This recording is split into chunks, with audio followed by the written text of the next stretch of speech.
the way that I feel best reinforcing my horses is letting them know again and again, session after session, that their boundaries and space and wisdom is respected and appreciated and valued.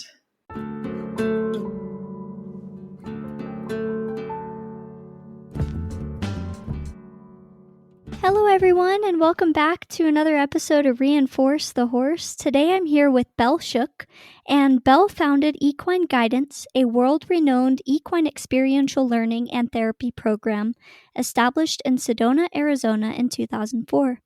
Belle's impressive credentials as a licensed professional counselor in Arizona and Connecticut, as well as a national board-certified coach, somatic experiencing practitioner, and NARM therapist, are a testament to her unwavering dedication to helping people overcome self-defeating behaviors, negative thoughts, and emotional patterns.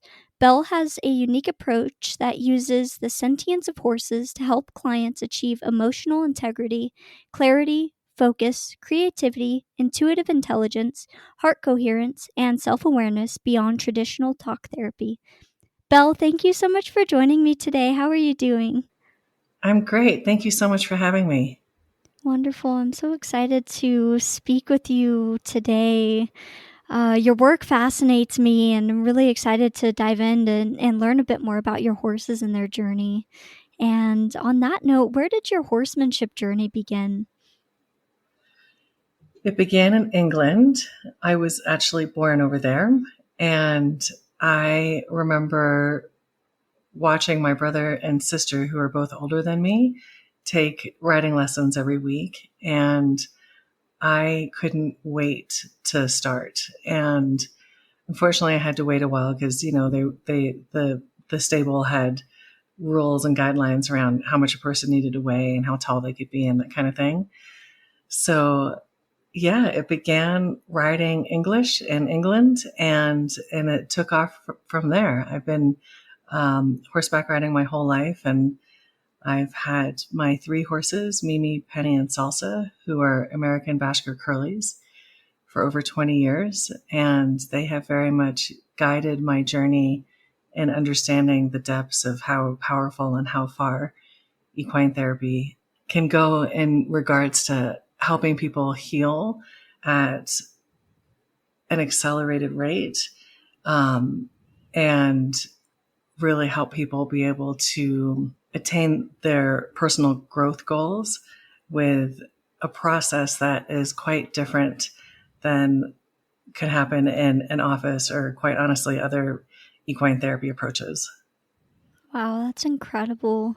So you have 3 Bashkir Curlies, and this is, we've talked about this a bit on the podcast. We currently have 1 Bashkir Curly. His name is Cody, and he is kind of the princess of the herd. He gets special treatment just because he's the only boy in the herd, and he's just a teddy bear of a horse. But as far as my dad and I know, Bashkir Curlies aren't very common here in the U.S. Where did you find your 3 Bashkir Curlies? Yeah, there's actually only 5,000 of them in the world. And wow, I know, it's amazing, right? So I have 3 American Bashkir Curlies, Mimi, Penny, and Salsa, and my journey started with them after in the early 2000s, after helping Linda Kohana for years start her apprenticeship program and workshops and so forth. I launched out to go find my own herd and create my own program. And I met a friend of mine, I met someone who then became a friend of mine who had these 3 horses, and we just hit it off, and she was excited to support me in this new way of being with horses. And she was excited about her horses having other stimulation and experiences in life other than her as a rider. And for years, she allowed me to work off of her property in Sedona. And And then a few years after that, we were able to purchase a ranch in the Verde Valley. It's pretty amazing to have lived and worked with these 3 horses for over 20 years now. It's quite the relationship. Wow, that's amazing. Can't believe that you've had them for 20 years. I've had my horses, let's see. Cody's the longest one we've had, and we've only had him for 5.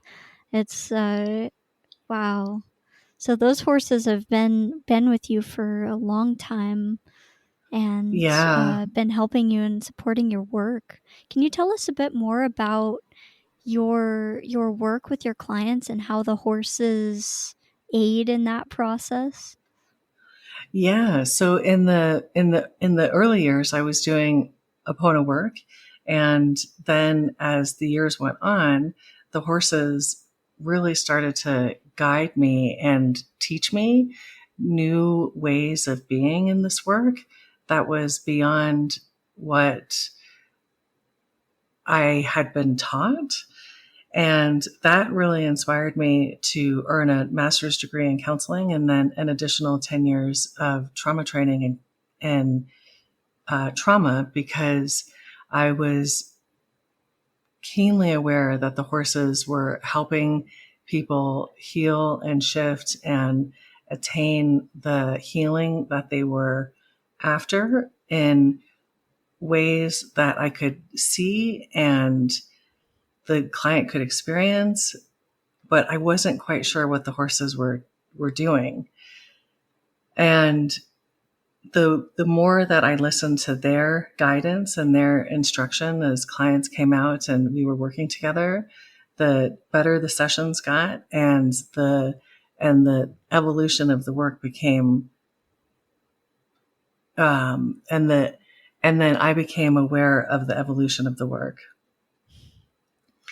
So if you were to watch an equine guidance session happen, it would honestly look as exciting as watching paint dry, because it's the exact opposite of how human beings have engaged with horses since, I don't know, the beginning of time, I guess. And so the relationship is not about doing with horses. At Equine Guidance, the experience is really about being with horses. And in that possibility of what can unfold by simply being present to not only the energy and the emotions, but the information from one's nervous system, it becomes this fascinating story where the horses guide people through a journey and being able to help their nervous systems become more coherent and regulated. And to be able to work through stuck states that's felt within the nervous system, but not necessarily known to the cognitive or intellectual parts of our minds. Wow. Horses are such incredibly powerful individuals, and you mentioned coherence and heart coherence primarily. Have you studied anything in the heart math or around heart math? I am aware of heart math, yes, and the work Cool. that they've done. I'm not like a trainer or anything like that. Yeah. Interesting. I hear that horses hearts and their the field surrounding their heart space is what I think it's like 5 times larger than ours. And so by virtue of just a human walking into the presence of a horse, our heart rates are naturally start to regulate. What Ex- do your horses, rather, what is the energetic feeling that you and or your clients receive from the horses as they're working with them? Or what sort of physical emotional signs do the horses give that show that they're there to help? Well, first of all, I think it's their presence and their willingness to be in the space. So my herd works collectively. I don't have one horse at a time work with a client. My horses work as a herd, and they are then free to move in and out of the space and around and with the client in the session freely and collectively as individuals and also as a herd. And they will be very thoughtful about how and when they engage with a client, if they'll touch a client, if they'll breathe in a certain area of their body, if they'll stand in a particular area of their energy field. And it seems that they're doing this always with the intention of helping that heart coherence come into greater and greater balance and vibrational frequency of peace. So a client may come with, any imaginable issue or hurdle that they're wanting to get over or experience that they're wanting to attain. And every session is the same, but looks different. That makes sense. It's awesome. Mm-hmm. And I think horses, they're so grounded to the earth all the time. And so there's such a profound sense of being and existing that comes in their just existing in their presence. Yeah. So you're also a somatic practitioner. I'm really curious how that correlates and within the equine work that you do, because I have experience with some somatics with a somatic practitioner, but not with horses, and so I'm curious how that plays into your work and therapy sessions. Yeah. Years ago, do you mind if I say one more thing about the coherence thing? Because I don't want that to get too far down the, Research also shows that horses can feel each other's heartbeats up to 4 feet away. And this is a skill that they can naturally do with us also. And that is part of how that heart coherence is happening. And it's pretty neat because horses love harmony more than anything. And what they want is safe, calm connection. And the way to attain that is to help any stress or discord be able to work its way through the person's nervous system. And so our hearts will, so a mammal's heart, not just our heart, our nervous systems will entrain with the most regulated nervous system around. And I just think that is such a beautiful co-regulation in action throughout our whole lives and gives me such hope for humanity, because we can also go into resonance with fear and drama and the excitement of that. But ultimately our higher vibrational frequency is those states of being safe, calm, and connected and in relationship with one another from that standpoint. Wow, I didn't know that. I've never heard that before about horses and them being able to feel us from that far away. It's absolutely incredible. Yeah. Other research that I've come across states that horses can feel our electromagnetic field up to 6 feet away. And I personally believe it's a lot larger than that, because there was a time when I was on the old property when there was a fourth horse that lived on that property but was not part of the Equine Guidance program, because horses do this work by free will and choice, not because they have to. And so anyway, that fourth horse, Cookie, she wanted nothing to do with this, and that was respected. What she really wanted was to be a single person horse, and that's what she's been able to live out even now. And so Mimi, Penny, and Salsa were milling around on the property one day, And Penny all of a sudden just looked and stood stoically, and she could sense that something was out there, but she couldn't see.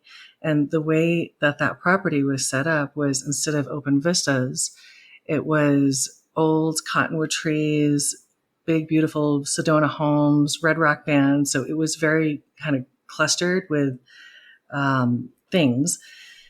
And as soon as Penny saw Cookie, after standing for maybe 5 to 10 minutes, because she could sense that she was coming, as soon as she saw her, she lowered her head and looked and chewed and turned and did a exhale kind of thing. And I thought, that is so amazing. Like, Cookie was easily half a mile away based on how long it took for her to get to the property, and Penny could sense her. Their senses, they never cease to amaze me. Especially, I have two previously wild Mustangs, and their senses. They've spotted coyotes that have been way off into the.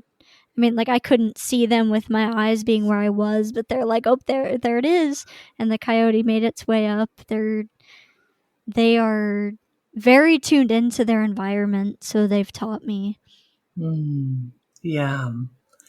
And they're also really in tune to one another and whoever's around them at that time. So whoever joins the herd that day. And that's one of the reasons why, when we start to engage with horses outside of traditional means in terms of doing something with them or to them, worlds of information become available to us in ways that wouldn't be known otherwise.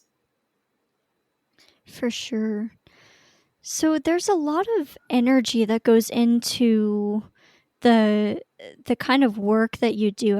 You're in an energetic space with your horses, and naturally I think everyone involved is exuding a good amount of energy. Is there any sort of cleansing practices or whatever that you do for and about yourself and the herd to help them either get into the space or cleanse energy after a session? Yes. So I never do more than one session a day. So that way I can allow my herd to be able to decompress and do any work on each other that may need to be done. And they are free to be horses. So they're not living in stalls. They're living out on a property where they can move about in free will. And they know how to heal and regulate and take care of themselves. And then also, most importantly, if a horse is not interested in working with a particular client that may show up at the ranch, they are certainly not forced to. They are free to have their own autonomy and choice as to whether or not they engage. That is so cool, and I totally understand what you mean by that, going against a lot of the traditional ways of being with horses, given there's often a lot of just like, you have to do this because I told you to do this, rather than here you have a choice.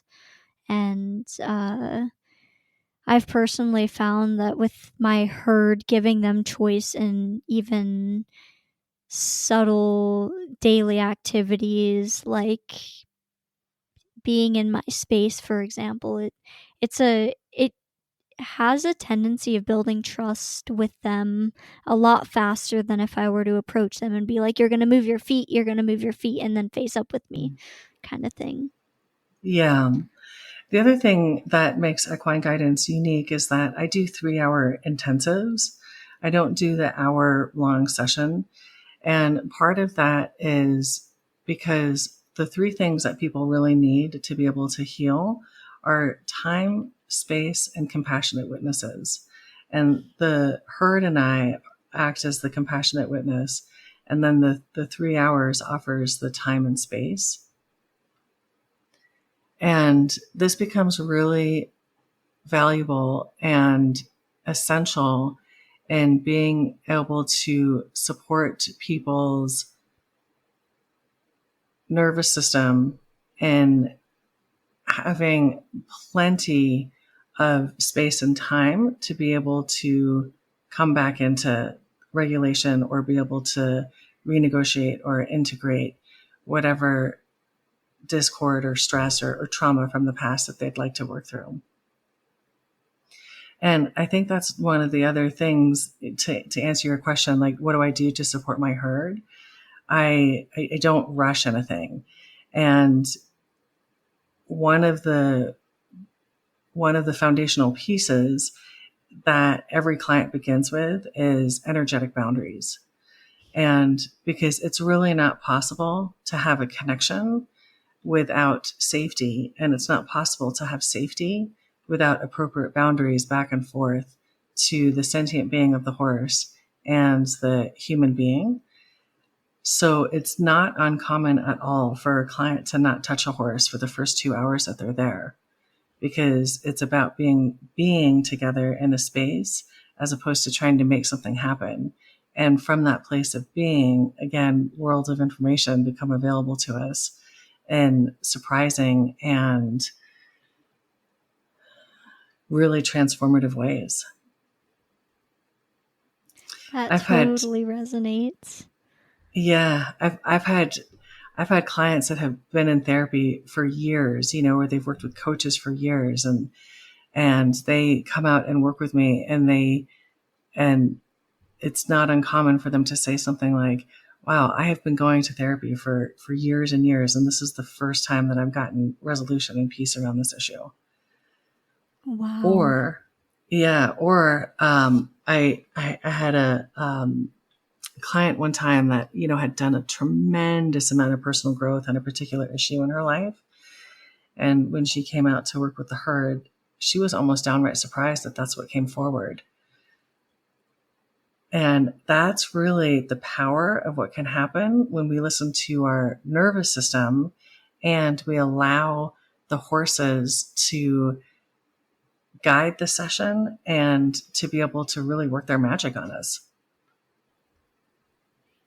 Yeah, that totally resonates. It's so powerful, the way that you're able to listen to not only your clients, but the horses, and allow the horses to, like you said, work their magic to help these people heal.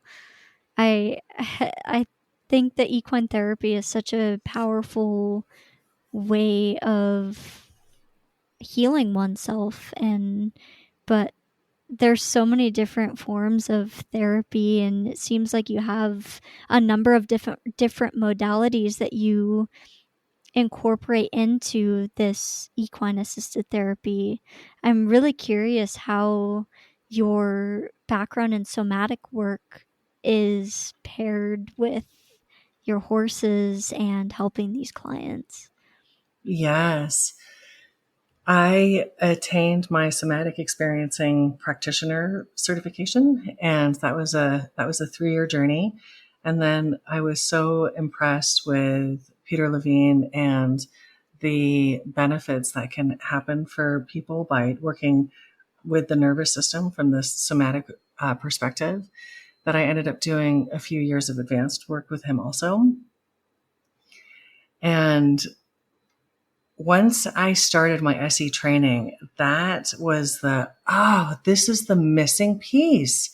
This is what the horses have been doing that I knew that they were doing that I couldn't articulate. It was so exciting to me. I can't even tell you, because I knew something else was happening besides the horses reading our energy field and being able to sense our emotions, even if those emotions were unconscious to us. And also way beyond the idea that horses also mirror our emotions. Like all 3 of those things are true. But I knew that there was more happening. And so when I started my SE training, I was like, this is what they're doing. They're actually tracking our nervous systems and helping them be able to deactivate from stuck states of fight, flight, and freeze, or, chronic stress patterns, or, emotional woundings that just stay stuck in the body. And so with the somatic work, that's really a bottom up approach, meaning like working from the body up to the mind, whereas traditional therapy is typically top down, which is from the mind down to the body. And in the work of equine guidance, we actually do both. So my horses and I are supporting the client in being able to track and be with their nervous system and be able to acquire information from that place. And then with all the additional trainings that I have as a therapist, I can then help with inner child work, or address a cognitive distortion of some sort, be able to work with shame cycles, and help the top down piece also integrate. So it's really such a beautiful healing that happens for folks, because it's not either or. It's not this just disjointed, like we're just working with the mind, or we're just working with the somatic nervous system piece. It's really working with all of it. Somatics have really helped me along my healing journey, and that I can only imagine how that could how positive that could impact one when it's paired with horses. It's incredible. Yeah. So you're also an NARM therapist. Can you tell us more about that? Yeah. So NARM stands for Neuroaffective Relational Model, and it is a developmental trauma training that was also 2 years, and then additional years if you wanted to do advanced trainings. And that really works with survival strategies that people come up with in their lives to be able to manage and cope at different times. And so NARM is really another wonderful additional piece for me to have in my tool bag, along with PIT, which is post-induction therapy, and an advanced developmental trauma training that I took with Dr. Peter Levine. So being able to have those 3 different developmental trauma training modalities, it's so helpful, because what one client may need is not necessarily what another client needs. And one of the reasons that I got so much additional training over the years is because the horses are a fast track to things getting real. And it was really important to me to be able to effectively support people and help them be able to have a positive experience with equine therapy, and one that was healing and lasting and nurturing and empowering to them. And it's kind of like, if you need a hammer but all you have is a screwdriver, that becomes a problem really quickly when the horses are given permission to be able to do this work. So that's kind of a key piece, with the horses being given permission to do this work, right? Because you can have all sorts of things mixed up within yourself and be a phenomenal rider.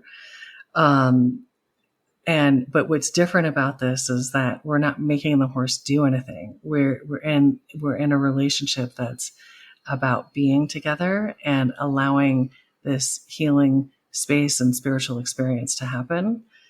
And so really anything can come up. And with that idea of the horses being able to open and dislodge anything in someone really inspired me to get as much education and training as I possibly could. So cool. Just back to the horses being such magical, incredible individuals with so much potential and power, even though they are flight animals, and it comes like there's a there's a lot. It takes a lot for a horse to trust a human, and it's really cool that they partner with you in your work and helping your clients. Do you feel that the work that the horses do with the clients helps them regulate their nervous system better than, say, if they weren't doing the work? In the early years, when I first started doing this work, I would go around to my colleagues' farms and ranches and help them put workshops on. And oftentimes, this was the first taste that horses had of humans intentionally choosing to engage with them in a more conscious way. And it was fascinating to watch horses look at each other as if to be like, wait, did you just see what that human did? Like, wait, did you like, I can't believe what, and, um, and so to answer your question, in the early years, what I saw a lot, or not a lot, but what I saw more often than I do now, is that if a horse had a piece that was not healed within themselves, they would often resonate with the clients that held that same energy wounding. And so, yes, from that place, horses did and do and can experience healing through the person's personal journey. My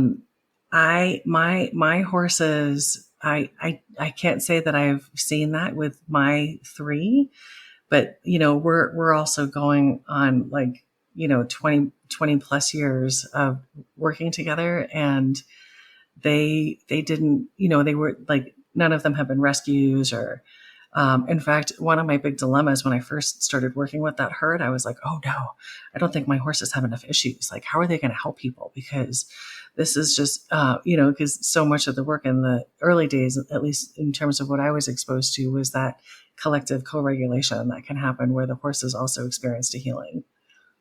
But they're masters at it. They don't have to be wounded healers to be healers.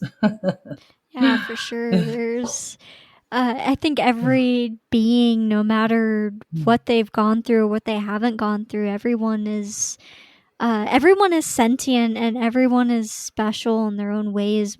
And the horses especially, like, I think to an extent they're all healing and energetic masters, and everyone is different. Some will prefer, say, maybe to do, I don't know, maybe some would prefer a trail riding job rather than a therapeutic job, whereas others are just like totally for existing and helping, like they know that that's their purpose, kind of thing. Yeah. Yeah, it's so true.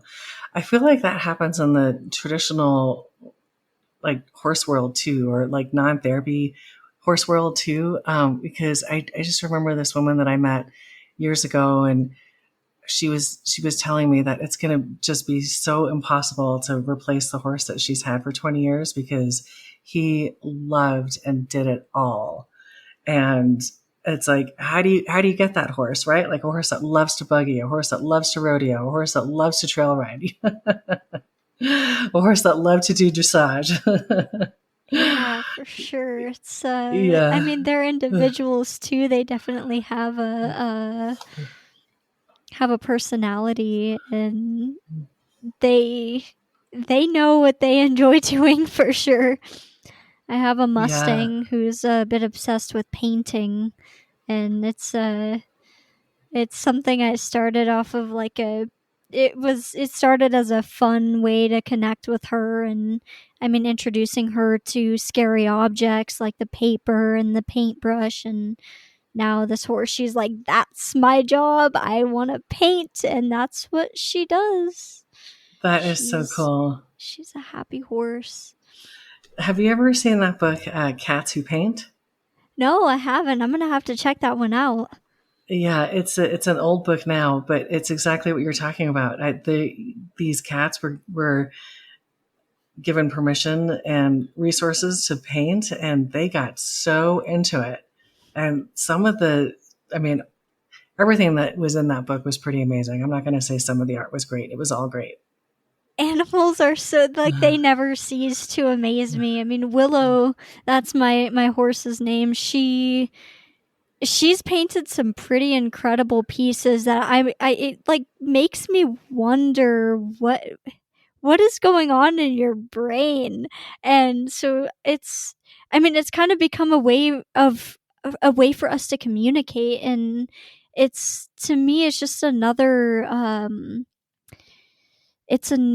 aspect of, I guess, clarity, as far as they are sentient beings with a voice and definitely a lot of desire to connect and to express themselves, whether that be through therapy or through painting or writing or whatever it is. They're very expressive creatures. Mm-hmm. What kinds of activities do your horses enjoy doing when they're not working? They love being a herd together, and they love breathing together, laying down, running and playing, rolling. Being horses. Exactly. They Oh, love that's going beautiful. out and grazing and enjoying life, and they like to stand in the rain sometimes. They like to stand in the sun sometimes. It was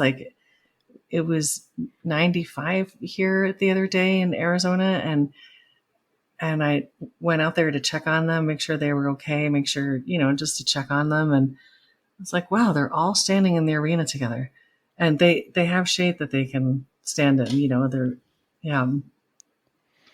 That's one thing I still can't bring myself to understand. We have shade structures as well, and gets pretty hot here in Arizona, and the horses typically will just be out in the sun existing. Yeah, well, I think when you're adjusted to not living in air conditioning, it's actually not that bad. For sure. For sure. And they don't know better. At least the Mustang mares, they've never been in an air conditioned space, so it makes sense. Yeah, yeah. What is your favorite way to reinforce your horses? Reinforce my horses. Can you tell me what you mean by that question? Yeah, well, let's see. Reinforce your horse. As an example, I like to feed snacks for one. My horses are a bit obsessed with treats. So that's one way that I enjoy to reinforce them. We've had a few people on the podcast say that they enjoy sending positive energy their direction, and or being with them and giving them the space. It's just, I suppose it's a way of letting them know that they're appreciated. Yes, I love this question. Thank you for asking it. How do I reinforce my horses? The way that I feel best reinforcing my horses is letting them know again and again, session after session, that their boundaries and space and wisdom is respected and appreciated and valued. And that's profound all in itself. I think, wow. And because of that, they have become exceptional at this work after doing it for as many years as they have with me, because they trust that I'm going to always hold that space for them.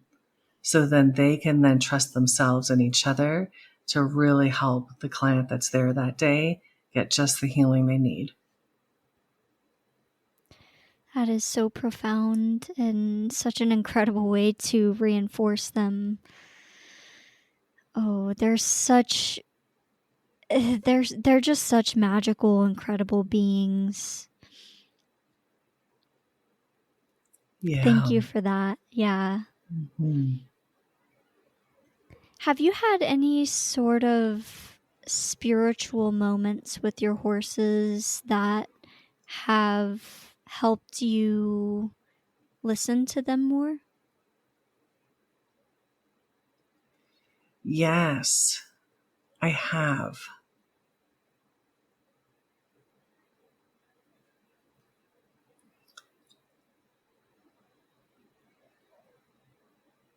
there was a time, at least 10 years ago, maybe more, where I thought to myself, if I trust and respect my horses as the healers and sentient beings and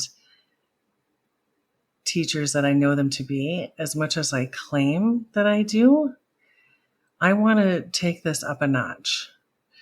And I made the decision to camp out with them in the arena. And my husband, such a good guy, set me up with an air mattress and a tarp. You know, I was not camping. I was sleeping in a bed outside of my arena. And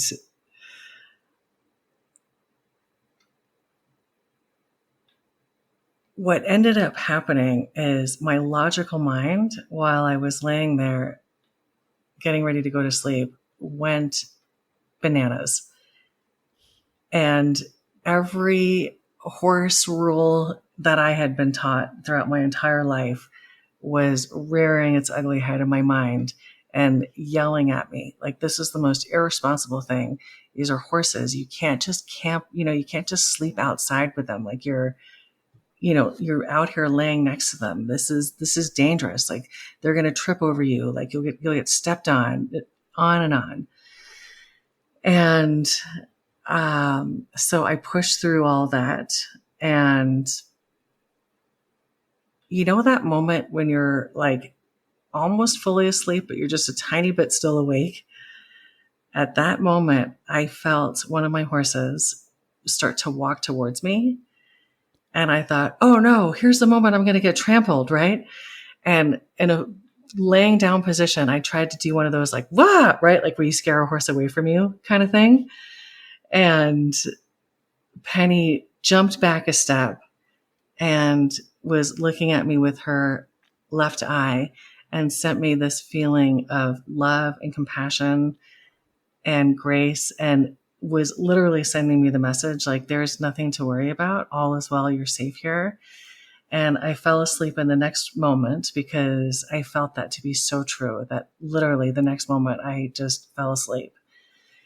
And then in the middle of the night, I want to say probably 3:00 in the morning, I wake up to the sound of my horse Salsa whinnying in this really gentle, intentional, precise way where it was like, he was like, nah, right? So trying to wake me up without startling me. And I woke up and I opened my eyes and I see this horse head about 1/2 foot, 6 inches away from my face, and these two big, gentle eyes looking down at me.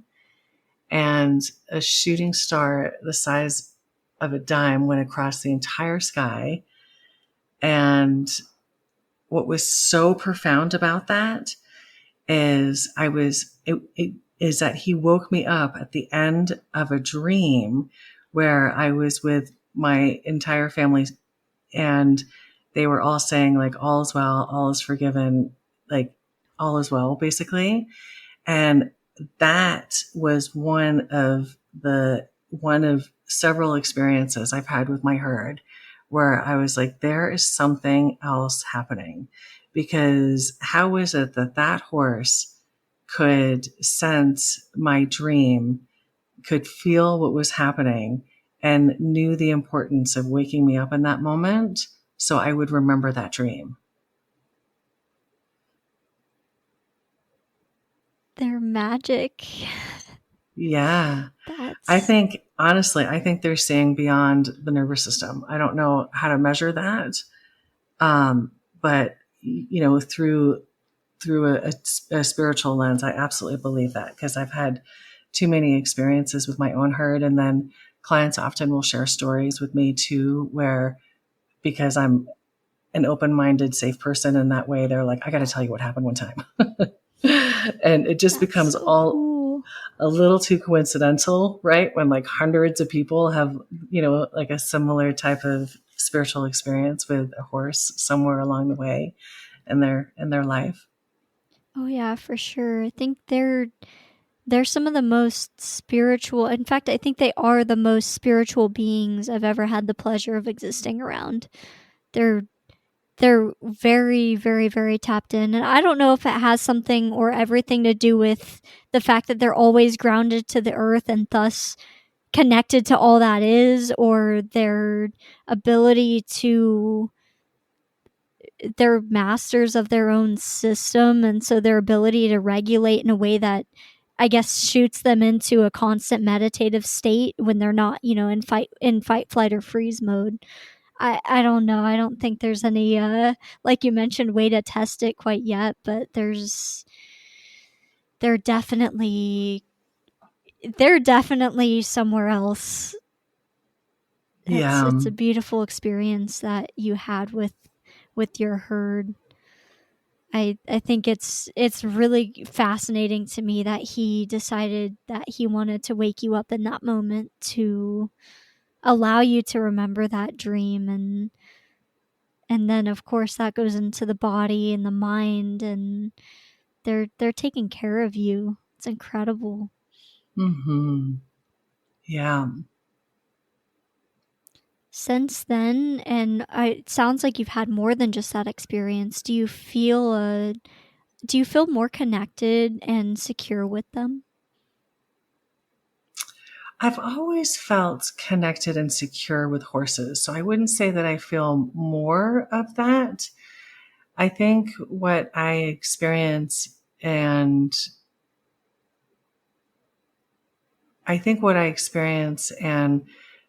have come to accept more is that there's a spiritual aspect to them that has a knowing beyond the language that we currently have.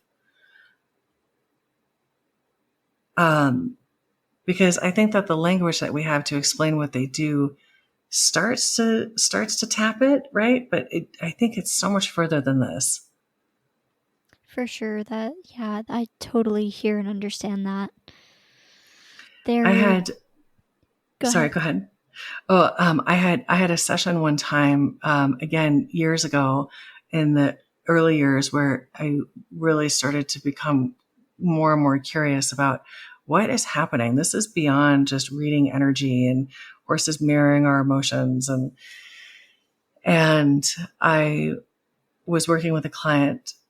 And so I think I mentioned that I do intensives. So my experiences are 3 hours long. And then people can either come for 1 or 2 or 3 days. So it can either be 3, 6, or 9 days. So I had a client come in from Australia, and she was working with me for several days.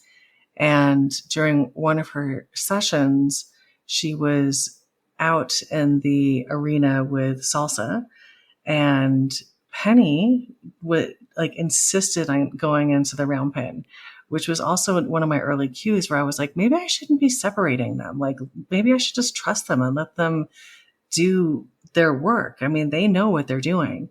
And so I asked the client, is it okay if I let Penny in? And she said, sure. And so I'm sitting on the outside of the arena, holding space, watching the session happen. And she decides to sit down with salsa, and then she decides to lay down with salsa. And, and it's all really peaceful and calm and just beautiful. And then Penny makes the decision to walk in front of me and stop. So I can no longer see the session. And I think to myself, like, okay, I'm responsible for safety. Like, yes, hold space, but I'm also a facilitator. Like, should I get up? Should I not get up? Like, if I get up, will I disrupt the session? I don't want that to happen. Right. So I go through this whole, like, what should I do moment? Because now I can no longer see what's happening. And then Penny walks away, and the client is laying on top of salsa.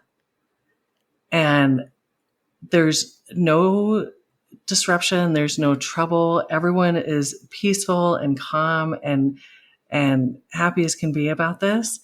And I said in my mind, as I looked at Penny, I said, you knew that if I saw that client like climb up on salsa, that I would have been like, whoa, whoa, whoa, like that's really beautiful, but we have to remember that this is a 1,200-pound animal and we can't just like climb up onto them when we want to, like he's laying down, right? I don't think, and she just licked and chewed as if to totally affirm that she anticipated what was going to happen, anticipated what I would do, and made the conscious decision to block me so that then the client could have this amazing session with salsa. And when she shared her experience, she's just said, enchanting. That is the only word that I have for this. That was enchanting.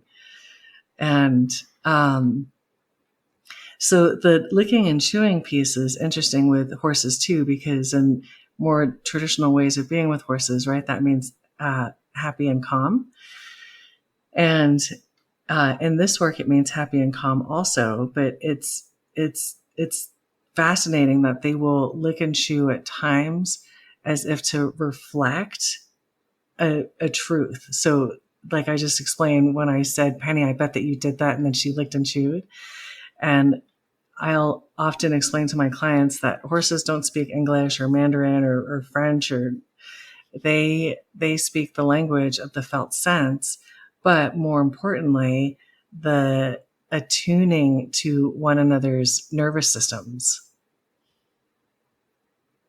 allowing for co-regulation, allowing for healing, because often trauma happens in relationship. So therefore, the remedy for trauma is relationship, is healthy, healing, boundaried relationship, so it can be safe and corrective. Such a beautiful experience, and I feel like horses communicate so much in energy, and it's wow, that whole experience it sounds so profound and magical for everyone involved, and sounds like Penny definitely was taking care of the client in that way. And these animals, they constantly amaze me, and this is one reason I love the podcast, is because it gives me a way to connect with people like you that have these profound experiences with them, and more showing and expressing to the world that they're more than just a horse, they're more than just a machine, they're more than just a creature that needs something done with them all the time. They're a living sentient being, and with so much potential, and man, And with so many gifts beyond having been our transportation, beyond being creatures that have helped us grow food and build houses, and we've taken them to war, and this is their truest calling, I think, is to really be able to help our hearts and minds heal and evolve. that resonates so much. Man, it's been such an incredible conversation and time with you today. Do you have anything more to add before we close up? Not that I can think of, other than thank you so much. This has been a wonderful conversation, and I feel really inspired and grateful and uplifted, and so grateful to have met with you and to been given the space to be able to share the great work of Equine Guidance and Mimi, Penny, and Salsa, and myself. Awesome. Thank you so much. Likewise, it's been such an incredible experience and conversation. And yeah, thank you so much. Before we close up completely, where can people find you? Yeah, so you can Google Equine Guidance. I'm also on Instagram, LinkedIn, and Facebook. also under Equine Guidance. You can also Google Belle Shook, SHOOK. Or my phone number is 928-301-7688. And my email is bell@equineguidance.com. Or you can also Google Sedona horse something, and I'll be there. Wonderful. And we'll have all of this linked in our show notes for our listeners. Belle, it's been such an incredible conversation. You're such an inspiring individual, and your horses, your work. Thank you so much for sharing this time with me today. Really appreciate it. You're so welcome. Thank you so much. Thank you.